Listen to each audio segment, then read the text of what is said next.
Hello again. Welcome to session 6 in our series or teaching on motivation, how to get the best out of therapy. Again, I'm Michael Browning, founder and director of Lifestone Clinic, and it's my privilege to have you here in this session. So today we're actually going to talk about consistency, commitment, and accountability, the long game. This is a very important factor in getting the best out of therapy. You have to have a proper understanding of what you're doing long term in therapy.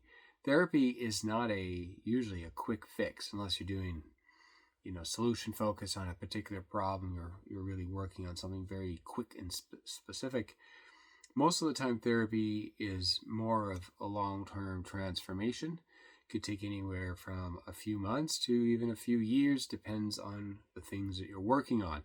So consistency and commitment and accountability are the key factors to having the effects not only take place but maintain, sustain, continue throughout your life. And then that's something you really hopefully want to get, because therapy is an investment. You're not purchasing a session, you're investing into your development. And if you want to get the best out of your investment, you have to think in terms of that consistency, commitment, and accountability.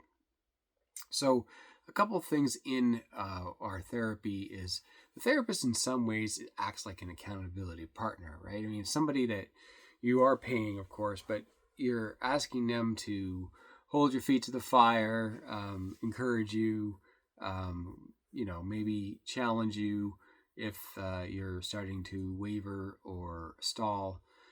The therapist is there to help you not get their agenda done, but your agenda. And so it's important that you see the ongoing relationship with the therapist in at least some light like that.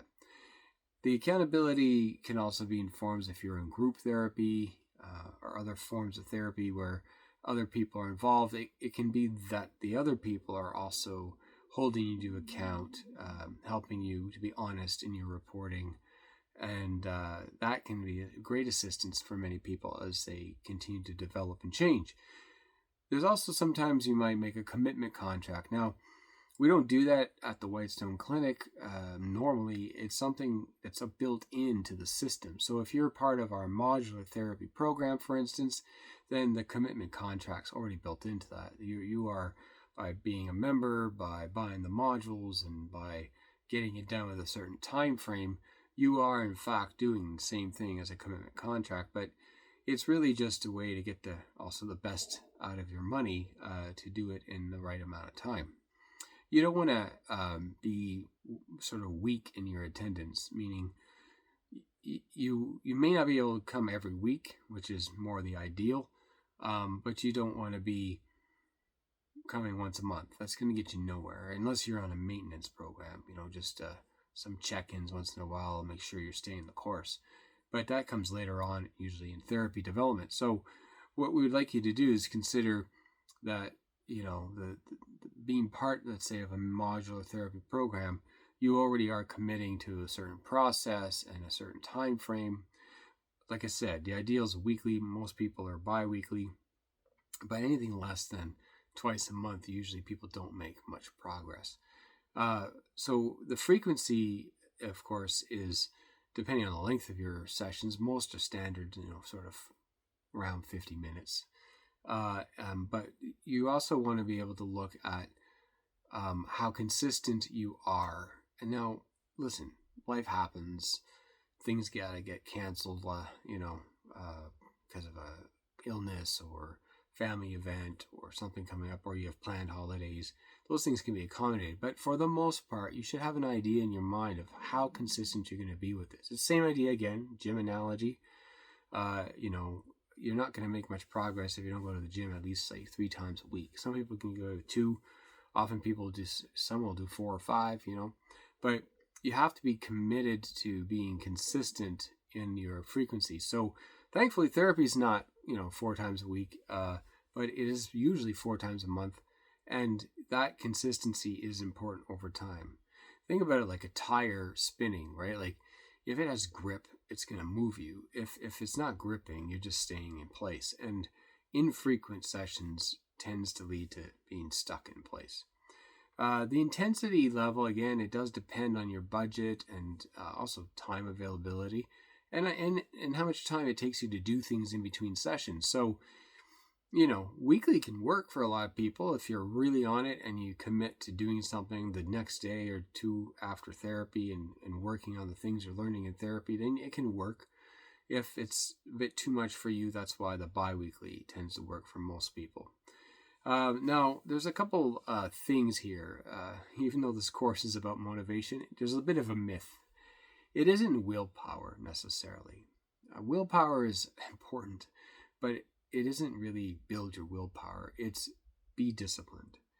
Be disciplined means that you are committed in not just the therapy session itself, but in between the therapy sessions. So you are committed to do the new practices and the new tools on a regular enough basis. This is really important. I've seen it happen too many times. People get a really good insight in therapy. They learn a new tool but because they don't practice it very often, they forget it. And like anything else in life, you learn by developing a habit. The more repetitious it is over a shorter period of time, the more it's going to get, memorized, not just into your mind, but into your body. Like it becomes the normal thing.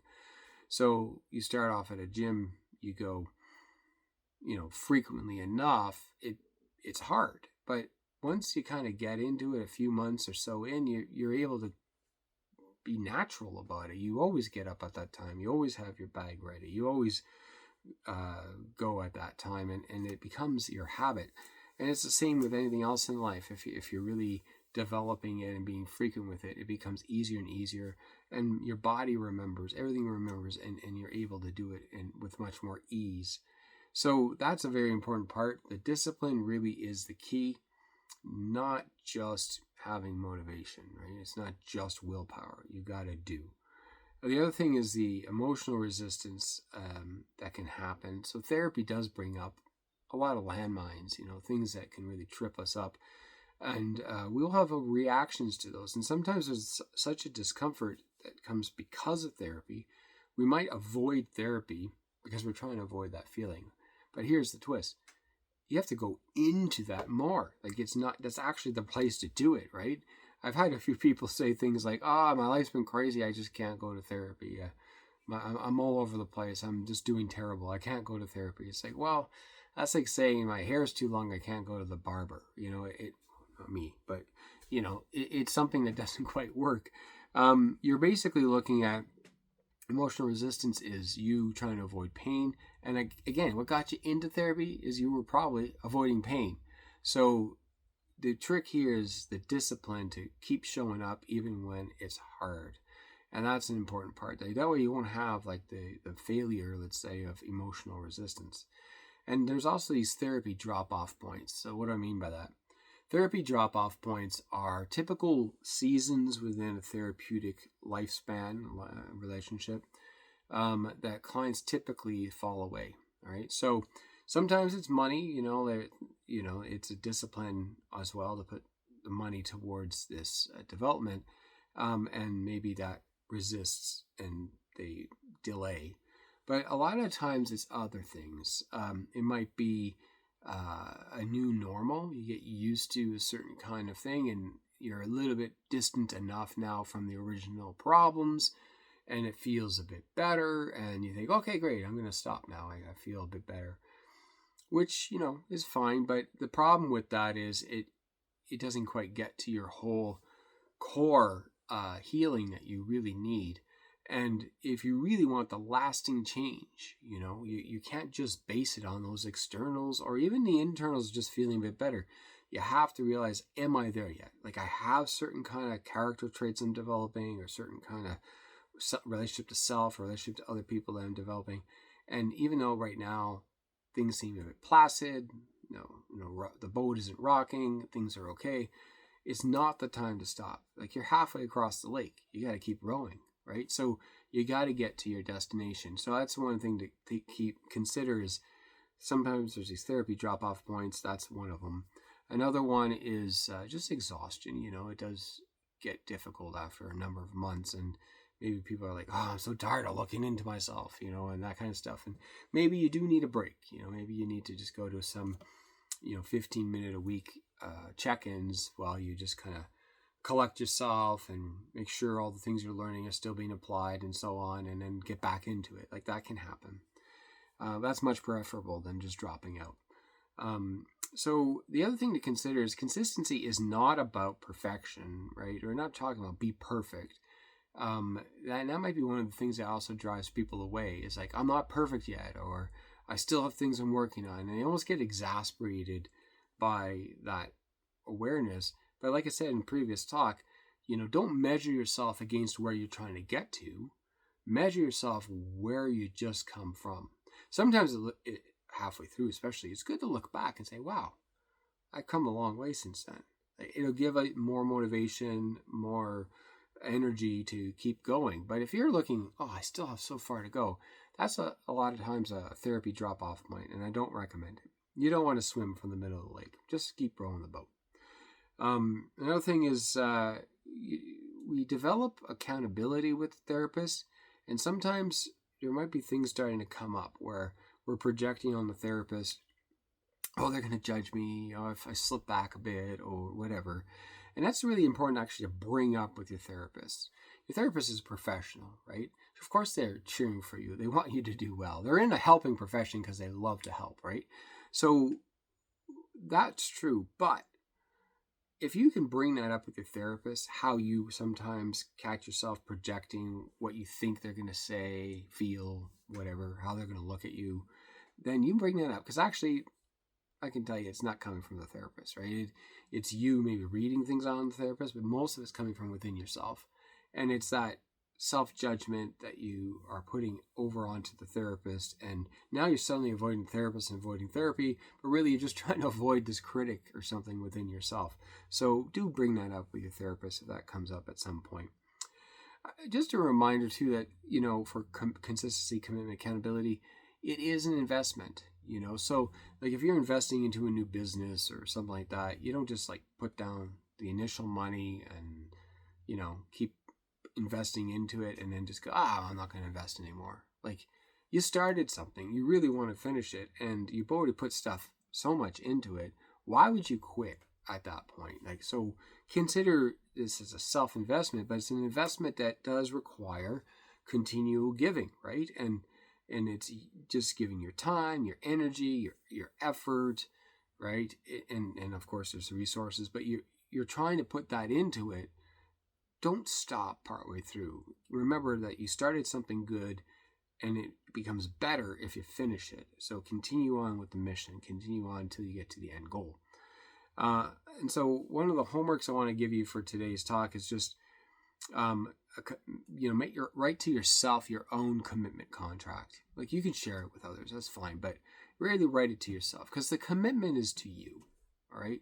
The commitment is, are you committed to yourself to do the best thing for you?